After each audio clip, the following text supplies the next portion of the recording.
Hello, and thank you for tuning in. This is episode 7 of Millennial Learnings. In this episode, I'm going to be talking about mortgages.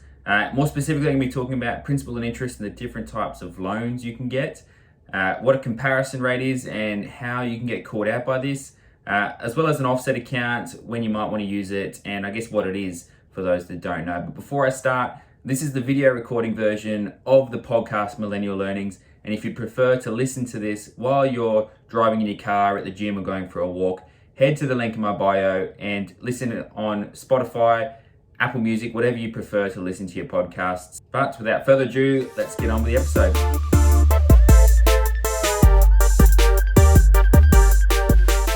Okay, so to start, I just got to clarify that I'm not a professional, I'm not a mortgage broker, and this isn't advice. It's always best that you seek independent advice to make sure it suits your situation. I've been lucky enough, I've been through the mortgage situation 3 times, which includes a refinance, and I've learned a lot along the way, and I've made some mistakes, and I now understand a lot more. And I hope that passing this on is going to help you in your journey of owning a home or purchasing a home or refinancing your current home. So to start, let's talk about principal and interest, okay? So the principal is, of course, how much you're paying off the mortgage at the time, and the interest is what you're getting charged per annum. So you might be paying 1.99% or 3%, that's the interest component. So when you own a home, you've got a few different options with how you structure it, and the most popular is a principal and interest loan. So what that means is you're paying, say, a weekly amount of $600 per week, and X amount of that money will be paid off your principal of the loan, and of course some of it will be paying off your interest, because you're getting charged interest every single month. I find that this is a really good way of doing it because, one, you're constantly paying it off. You're not just relying on the market and the property going up in value so you can make some money, which is the trap I think you get in with interest-only loans. Now, principal and interest, for some people, especially investors, hasn't been their first choice simply because the repayments are higher. When you're covering both the principal and you're trying to pay off all the interest at the same time, you do genuinely have to pay more on your loan per week or per month or per fortnight, whatever you do. And that probably links into interest only and why you might go that way. Interest onlys are a pretty hard loan to get, especially these days. And there's a lot of talk about this at the moment. But interest onlys is basically you're paying for a $400,000 house at 3% per annum interest, and your repayments, weekly, fortnightly, or monthly, are just covering the interest. Okay, so if your interest is $1,400 a month, you're paying $1,400 a month. And this isn't 100% accurate in figures and things like that, so don't hold me to all that sort of stuff, but it gives you an idea of how it works. And the issue with that, and I mentioned it before, is by paying off the interest, you're not physically paying down the loan. So what you're owing is staying pretty much stagnant, so not much is coming off there at the time, and you're relying solely on the market going up or your renovations or anything like that, and the extra repayments you might make in you gaining extra value and gaining equity in the property. Investors do this a lot. Main reason is because it lowers their repayments quite significantly, and can turn their investment into a positively geared investment. So a principal and interest loan, for example, you might be paying $400 a week. As an investor, you know you can only get $450 a week, or $400 a week, of rent. And then you've got to take into account fees. You're negatively geared. You're losing money every single week. Technically, from the front end, it's not cash positive, but it's making you money in the back end. Whereas if you're on interest only, right, and you're getting $400 a week and your repayments are $290 a week, let's say, that's $110 of cash flow per week, which will cover all your fees and things like that, and might even put some cash in the bank. So there's 2 different ways of doing it. I think in the current market, while interest rates are so low, and there's obviously the possibility and the risk that interest rates will jump up and will rise, I do believe it's better off paying principal and interest and paying off your loan. With that as well, with interest rates, you've obviously got the 2 choices. You've got variable and you've got a fixed loan, okay? At the moment, interest rates are very low, and you'll see that the banks are throwing out some pretty crazy fixed interest rates, simply because they don't know which way the interest rate's going to go. Is it going to go up or down? They've got 2 ways of looking at this. If they offer fixed rates now and the interest rates go lower, okay, they've held their customers in at that point. It's going to help them. They're not going to have to continually lower their rates for their variable customers, which means it's not going to eat into their profits.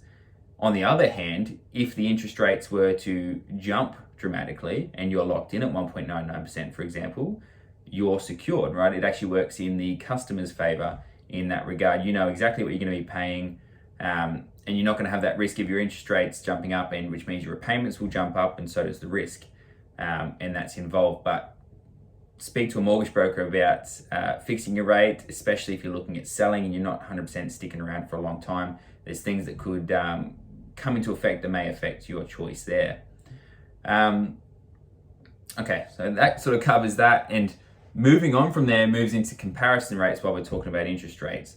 And again, the 1.99% is going to get mentioned because in Australia at the moment, you've got all these big banks that are throwing offers out there of 1.99% interest rates, fixed rates, and there's this little box down the right hand side usually, or just in the corner that says comparison rate. And at the moment, I hear people all the time spruiking that they've got a 1.99% interest rate on their first home, they've got a 1.99% interest rate, they've just refinanced, and beforehand they were on, say, 2.84% as a variable customer, all right? The comparison rate on a lot of these low interest rate loans, not all of them, there's some really good offers out there at the moment, no doubt about it, but the comparison rates are coming close to 4%. Okay, what does that mean? That took me a long time to get my head around what a comparison rate was. I never looked at it. 12 months ago, I would have seen 1.99%, jumped at it because I just thought that would be amazing. Now that I know what a comparison rate is, and I'll be very careful with what offers I take up. So let's jump into that.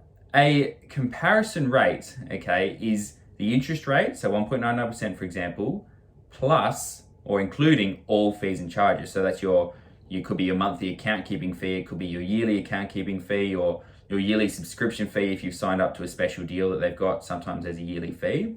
So basically what it means is once you add in all the fees you're paying, you're actually paying 3.84%, for example, of interest per annum is what it sort of comes to. Obviously it doesn't come off the loan at the time, but based on what you're paying for that particular period per year, it's as though you're paying that in interest as well. So all I'll say about that is don't get caught out like I've seen many people do. Don't see 1.99% and go, amazing. Always ask, if you can't see it advertised, always ask, what's the comparison rate? And if they say the interest rate's 1.99% and the comparison rate's 2.29%, that's not too bad, right? It's still better than what a variable rate is right now.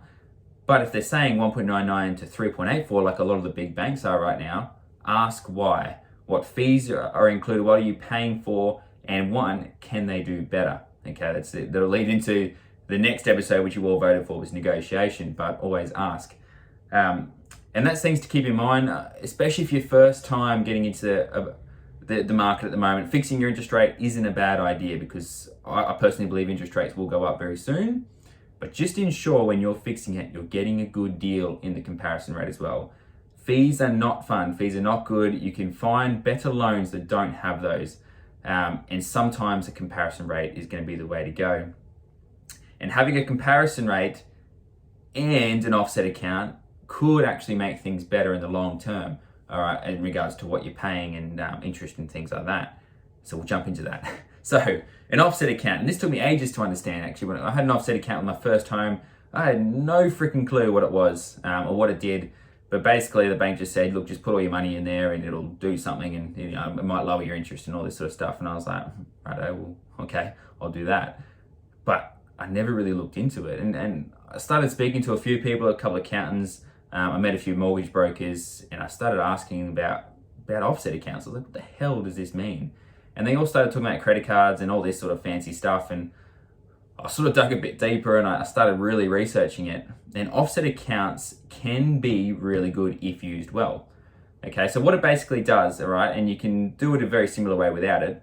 But let's say you've got a mortgage of $400,000, you're paying 3% interest per year, and you've got an offset account. Now, in that offset account, you keep all of your funds. So all your paychecks go in there. That's where all your bills come out of. If you've got a credit card, that's where you pay that from.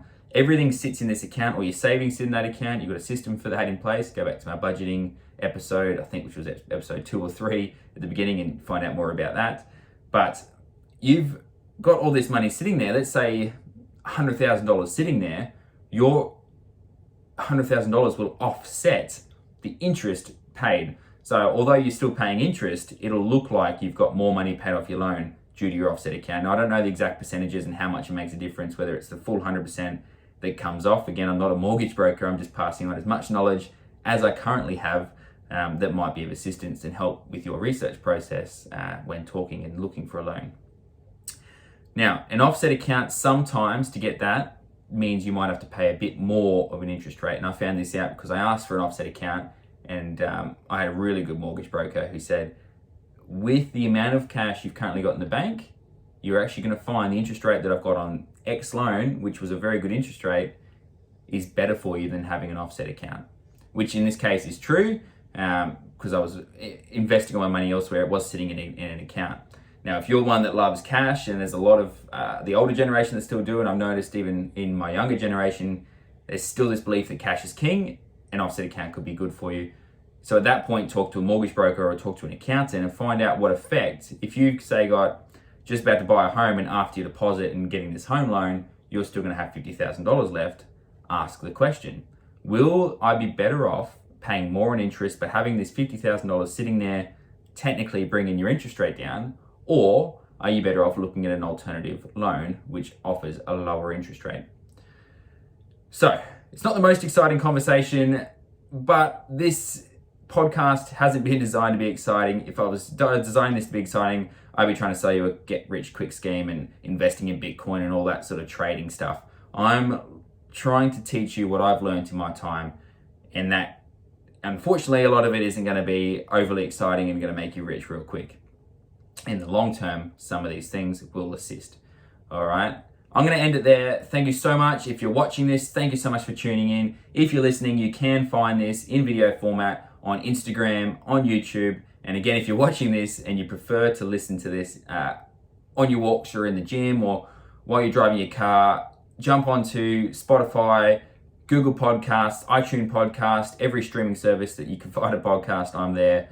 It's all free. I'm not doing this for monetary reasons. I'm doing this in the hope that you'll learn something and use it in your personal life. If you have enjoyed what I'm doing, you can leave me a review. That'd be an amazing, amazing help for myself. Let's boost this podcast up and get as many young people, as many millennials, learning some lessons along the way that might save them some money or save them some troubles in the future. That's me done. Cheers, guys.